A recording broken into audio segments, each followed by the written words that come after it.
kidding me? Show 306. System activate. This is NetHeads with Will Wilkins. It's a tech podcast. But we are a ton cooler than your typical geek. You guys rock. And now, here's Will.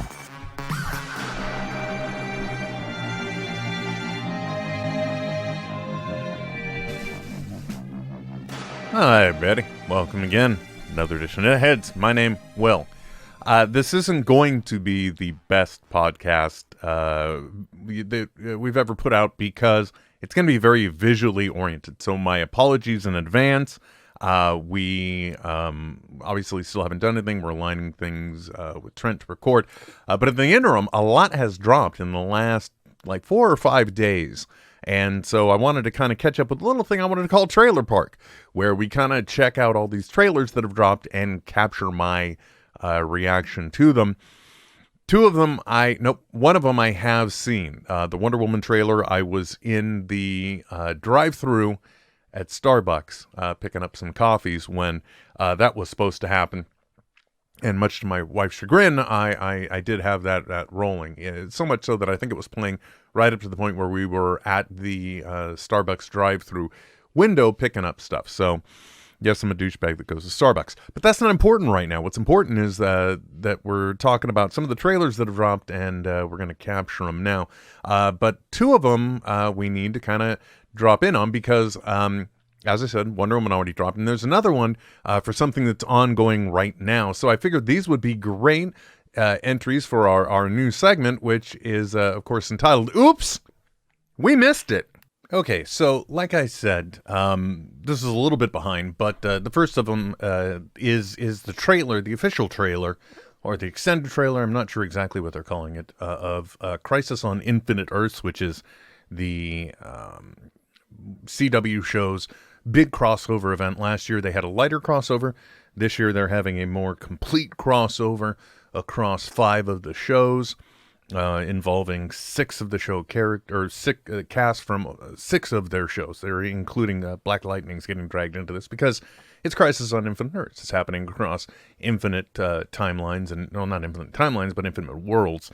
And so this trailer, I heard some stuff about it, like it has a representation of another iconic comic book scene from the 90s, which some of us may remember as the death of Superman.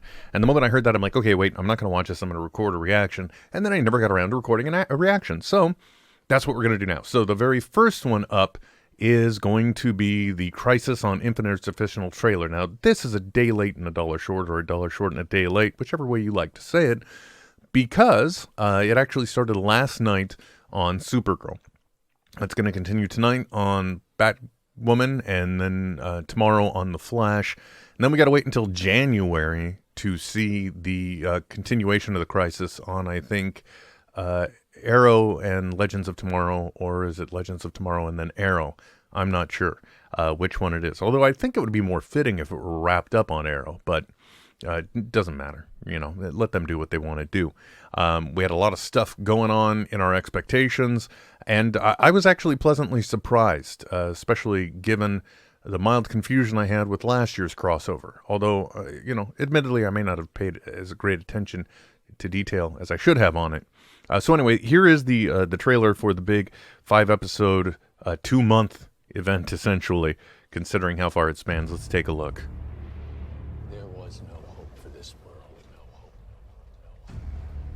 Oh, love seeing the Batman costume. No matter how much it hurts.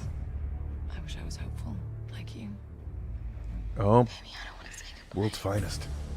My mistakes outweigh all the good I've ever done. Oh, see, look at that. A Death of Superman scene. Tell her how much I love her. The end of the world is licking at our... We got to see Will Wheaton last night, so that was a surprise for me. Oh, spoilers, by the way. Especially if you're like me, I was almost considering banking all of these until it's concluded. Oh, they've got so many people. A super baby. Not with monsters, lest you become a monster. Oh, yeah, that's right. Kevin Conroy as a Bruce Wayne. Brandon Routh as Kingdom Come Superman. I love seeing John Wesley Shipp back as Earth 90s Flash.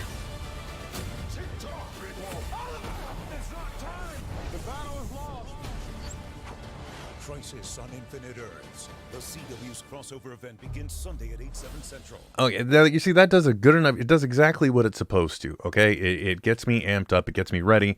It makes me interested in seeing it. I'm kind of glad I didn't see this beforehand because the Will Wheaton cameo was a surprise. If you haven't seen Crisis on Infinite Earths, and I'm sorry there wasn't enough spoiler warning on this sucker, but I'm looking at like 4 different trailers, and I kind of gave you a warning in advance. Obviously, Crisis is something they have been bankrolling. Like, honestly speaking, I'd almost think that maybe the reason why Arrow has a new season is because they wanted to make sure it included. It was included in Crisis on Infinite Earths. Oliver Queen's Arrow was included on it, and a way to kind of wrap up the character as well in its final season. And, you know, one of the things that, if I'm not mistaken, it's Arrow season 7, and The Flash is in season 6. Now, one of the things I remember somebody saying a while back, don't know the validity of it, but 7 is kind of a magic number in television, because that is the point where shows really start getting more expensive. Like, once you've gone beyond 7 seasons, the brokering of the new deals with talent, the amount of money the show is going to cost to make, the amount of potential money the show will make, everything gets impacted. So any show that goes beyond 7 seasons, like I think Supernatural went 13 seasons, this is its final season, and that's huge, because again, it's a complete renegotiation at this point of everything for people. So you know, it's kind of understandable. Makes me wonder if next season will be the last season of The Flash as well. You know, and the other thing too, much in the same way that we have with the Marvel characters, not necessarily, well, in this case, yes, aging out, although not really aging out, but performing their parts for a decade. You've got these people playing the same characters for a large number of years, and it's got to be trying, because these shows aren't just shows. It's not like, you know, SVU or NBC Superstore or any one of the other shows where they're not visual effects heavy, you know, whereas you've got people that have to act in green screen against a green screen. You got poor Melissa Benoist being hoisted up on wires because she has to replicate flying. I mean, these aren't your typical easy dramas being produced or TV shows. So, you know, you also understand why some of these shows may not necessarily run a long time. Not to mention, like these television shows on the CW, the superhero shows especially, it's almost like in many ways they are making several mini movies across weeks. And I think they only get 7 to 10 days to produce an episode of an hour of television, essentially, in the shooting at least. I don't know about the post-production and all that. So a lot of effort goes into those shows. So I can kind of understand how they may, you know, actors would burn out and tire out on them as well. Okay, now I'm going to queue up the Wonder Woman trailer as well. Give me just a moment. And so this one dropped yesterday. If you don't want to see it, again, ignore. Otherwise, thanks for joining me on this journey. I did see it, but honestly, this is the first time I'm seeing it on a screen larger than my telephone. So in some ways, this will be hopefully helpful. If not for you, definitely for me. And, you know, the thing, too, I'm going to do, let me do one thing real quick here. I'm not getting the full impact because the volume is turned down there. So now what I'm going to do is I'm going to temporarily turn down the volume here. And I'll ride that, and I just got to remember to put it back the next time Trent is on the other end of the line, because this is the screen he's usually residing on. So let's bring back that second monitor, second entry of Oops, We Missed It, with the Wonder Woman 1984 trailer. Let's see what we got. And there she is, walking around outside. We all have our struggles. Have you ever been in love? First look at Kristen Wiig. Long time ago. Steve Trevor's picture again. Yeah, all the time. I love the music choice here. I mean, what song, what other song really represents the 80s? Again, The Mall, a very quintessential 80s thing.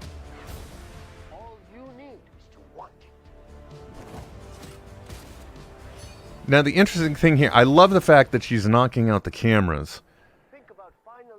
Because one of the things that we've got to remember, the weird thing about this is, this now needs to fit into a continuity. How do they bring Steve Trevor back? How do they do this? How? I don't understand. And I love that they don't give us any clues as to how. I can't understand.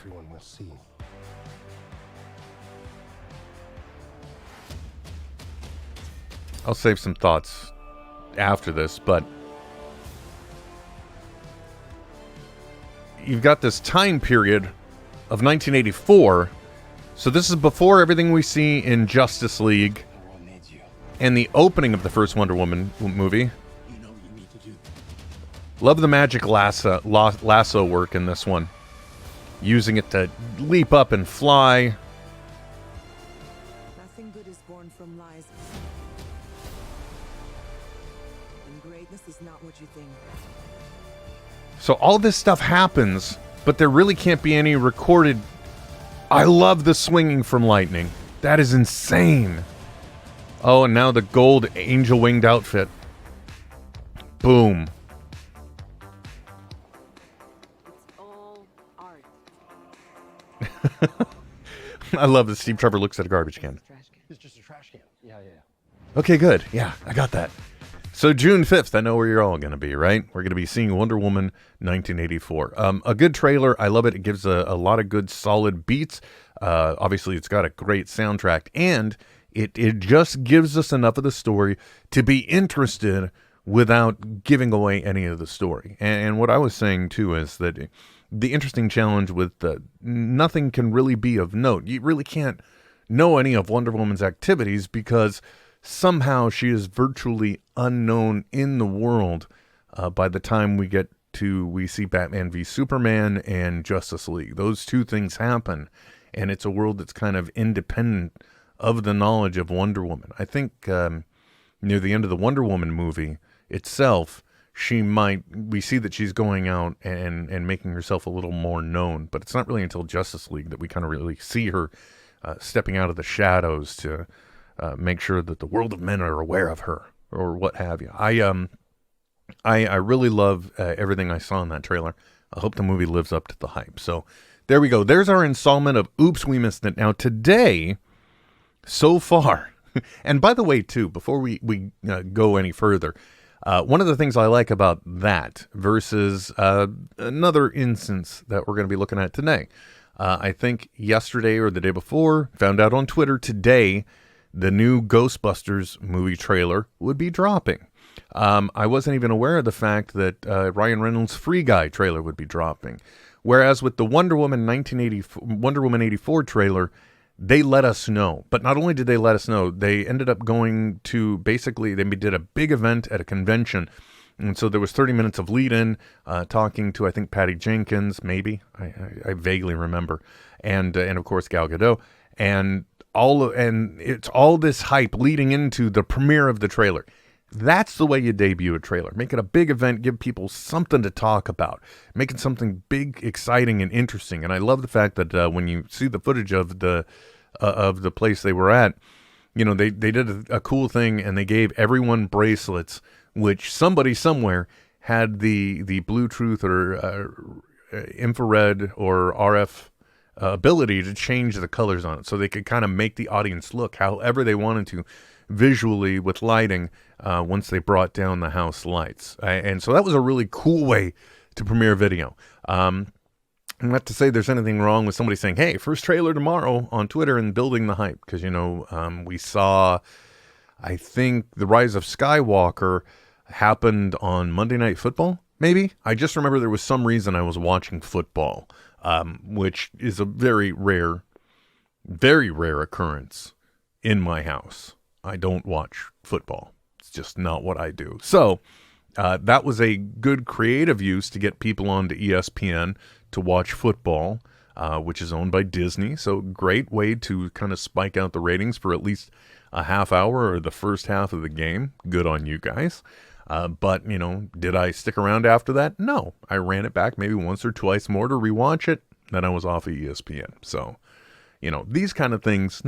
But whereas I think what they did with Wonder Woman, at least like from a hype standpoint, you have a lot more flexibility in getting coverage from the press, talking about the event itself and then the trailer. So Free Guy, I didn't even know was coming out today. Now, this is a Ryan Reynolds movie where I think basically he discovers he is a character in a Sims-like game. Maybe.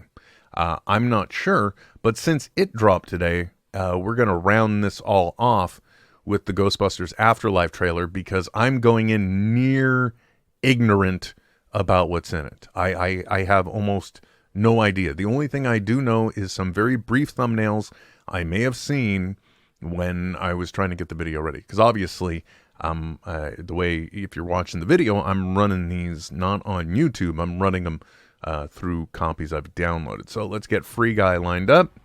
Okay, here we go. Now we've got it lined up. Let me get the screen back on, and we're going to take a look at Ryan Reynolds' Free Guy from 20th Century Fox. Here we go. So from the studio that brought me what? I don't know. We're going to find out.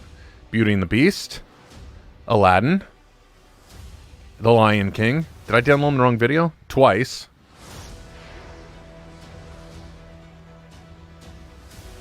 Comes a Whole New World. And A Brave New Hero.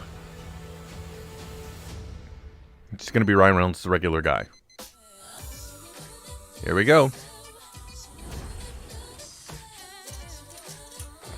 Wears the same outfit every day. I can relate. Lives in apartment building. Heroes everywhere, and he's just a normal guy. Am I right, Joe? You said it, guy. Yeah. Don't have a good day. Have a great day. Oh, he's a banker, too. Wonderful. Hey, bud, you ever think that there's got to be more? More than what? So it's just a simpleton life, kind of. Being shot at? Run over? Taken hostage? Everybody's down on the ground. Today's gonna be different. Hi. God, this isn't you. You don't do this, man. Maybe I do. Joe, this is scary. He's just resting. Okay. That man is dead. He's so sleepy.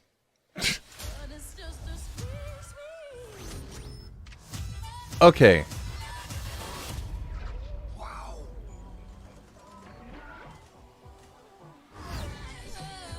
So.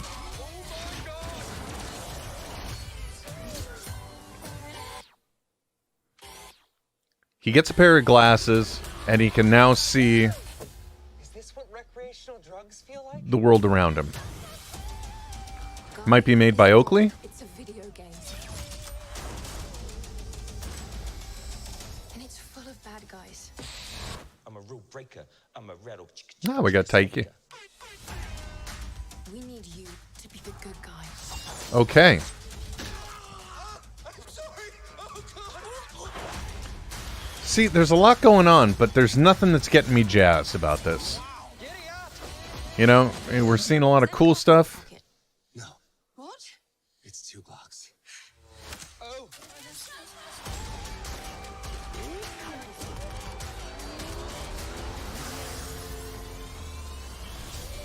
Free Guy is the name of it. I'm not gonna be the good guy. I'm gonna be the great guy. Okay. Well, enjoy your lifetime supply of virginity. Off you go.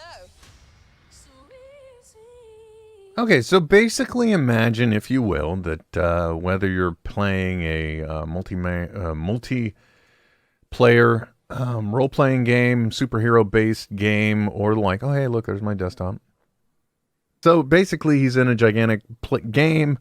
He's one of just the side players, and he decides he's going to break out of the mold, and he's going to be the hero now. I don't know. I don't know if that was enough to make me want to see the movie. So far, Crisis on Infinite Earth's trailer, I was already in the bag, but that hooked me in with enough imagery where I'm like, oh, I want to see that. Definitely Wonder Woman 1984 had stuff where I'm just like, yeah, it was so pumped. It's like, I got to see this. I got to see this movie. Free Guy, not so sold on. But now we get to to what's really brought us here today, and the whole reason why I'm finally doing this now, because just a little while ago, the Ghostbusters trailer dropped. Apparently the name of the movie is Ghostbusters Afterlife. That's all I know. I know Paul Rudd is in it, and that's it. That's all I know. So let's go ahead and bring that one up now, and we're going to check out Ghostbusters Afterlife. And this is done by Jason Reitman, the son of Ivan Reitman, the man who directed the original 2 Ghostbusters films. What are we going to see in here? Are we going to see, who of the Ghostbusters are we going to see? Are we going to see Bill Murray? Are we going to see Dan Aykroyd? I don't know. I know we're not going to see Harold Ramis himself, but, even the female reboot of Ghostbusters, we did see him represented as a bust, so I hope there would be some integration of him there. Ernie Hudson, will he be in this one? Don't know. So let's hit the play button and see what gives. What are you doing here in Somerville anyway? What are you doing here in Somerville? My mom won't say it, but we're completely broke. They're completely broke? Don't recognize mom? Left in our name.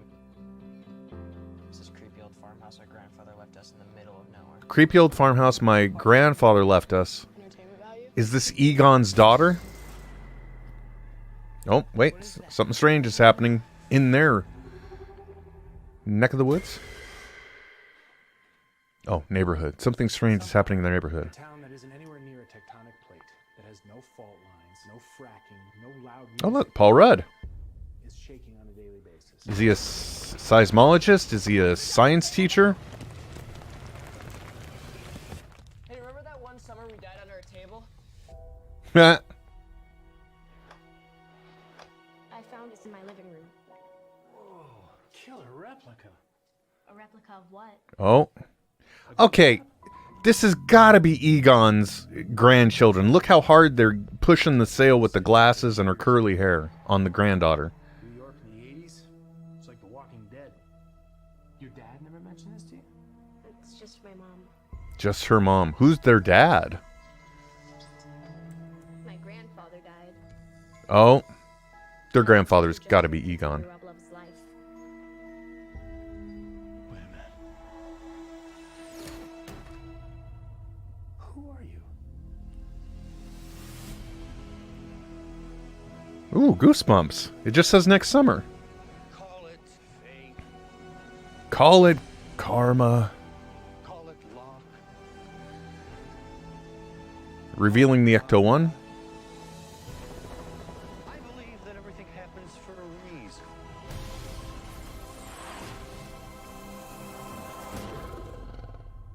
Come on, darling. And it's the Ecto-1. It has a gunner seat? How did I skip asking if Aykroyd was going to be in this? Ooh, a gunner seat. Did I just see Slimer? Ghostbusters Afterlife. All right. Okay, they didn't give us any clues. They didn't give us any indication. Summer 2020. Obviously going to be a good summer. Movies coming out.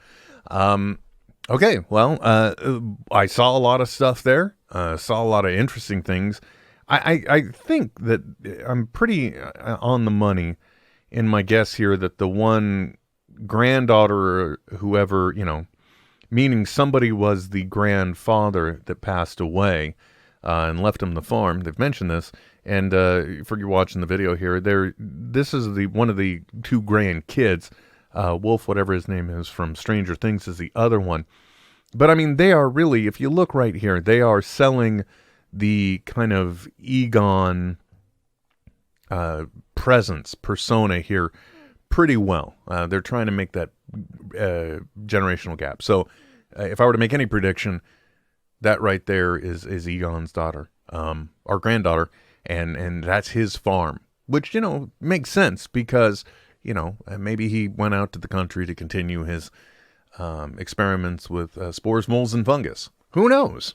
Or he wanted a simpler life, quiet place to retire. I'm not sure. And I'm sure there are a lot of details that I missed in this. And people are going to say, oh, you dipshit, how could you not know it's this person because of that? But, you know, there's nothing really that kind of stands out for me as something that was definitely ideable. I don't really see anything that gives me a specific clue. What is that? Oh, never mind. Here it is, folks. Slowing things down, not necessarily going frame by frame, but it does. One of the one Ghostbusters outfit we do find in here, Spangler. There we go. Egon Spangler. It's got to be him, right? So, at least that's what I hope. Because it gives us some type of connection, and it makes sense why then Egon isn't in the movie. I mean, it's just one of those perfect little plot details that brings it all together. Like a good rug in a room. Just, it brings the whole room together, right? Really ties it together. So, pleased by what I saw there. Obviously, I think out of all of these, the winner really for me would be the Wonder Woman 1984 trailer. But all in all, nice little selection of entertainment that we see coming out for next year. And this is the time we start to see these things. Of course, right now everybody's just all about Star Wars. We got to get past December 20th, right? And, you know, once we get past that, then we can really look more towards the future. You know, like one of the things didn't play here, but that did come out was the Black Widow trailer a little while ago as well. And one thing I will say about that, I'm not going to play that one because, you know, there's only, I think pushing it on a quote unquote audio podcast where you've got a guy watching videos, but for the video, obviously it makes more sense. I don't want to, we're already pushing it with 4, but with the Black Widow trailer, I saw certain elements that I can say we got to see in the footage they rolled at Comic-Con this year. But then there is other stuff that we did not get to see. Like there's an entire battle that is shown on a bridge, and I'm not sure if that is the point where Taskmaster first appears in the film, but it really feels that way, like they don't know who they're fighting. So that wasn't seen here, but like the fight in the apartment between Black Widow and the other woman who's obviously a part of the Black Widow program, that we did get to see. So there was some new stuff and some old stuff in there from my perspective, but for everybody else that hasn't been to, I'm sure, either Comic-Con or I'm sure they rolled something at D23, now you get a look into those as well. I did like what's his name? David Harbour's character in there. Is it Red Menace? Is that the name? Sorry, I'm not as deeply dialed into my lore there as I would want. But, you know, there's only certain nerd bona fides we can all carry. You got to draw the line somewhere. You know, I, honestly speaking, like from a DC perspective, other than Batman and Green Lantern, I haven't had much experience in the DC world, okay?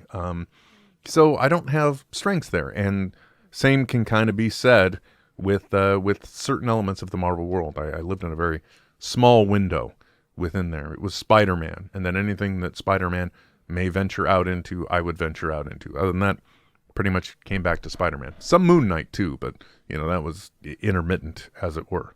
So anyway, thanks for dropping in with me during this little trailer park session. I also want to give a special note of thanks to our 2 of our patrons out there, Miranda Janelle and Zach. Thank you very much for helping us to continue moving forward. As a matter of fact, I believe now we should be able to leverage what we've got in the Patreon account into one of the into the, I think it's called Livecast or something. That's the direct integration Patreon item where you can not only have your video completely private but distributed through there, but also it supports chat functions and the like. So that way we can start doing a live event that's scheduled and regular for our patrons. And thank you very much just for tuning in and for listening or for watching. Always appreciate it. Until next time, my name is Will, and we'll be back soon. At smodcast.com. Thank you, Trent. This is NetHeads with Will Wilkins and Trent Hunsaker. Signing off. I know, right? But stop being a little Nancy and deal with it. NetHeads. We'll be back soon. Goodbye. This has been a production of Smodco Internet Radio. Sir, only at smodcast.com.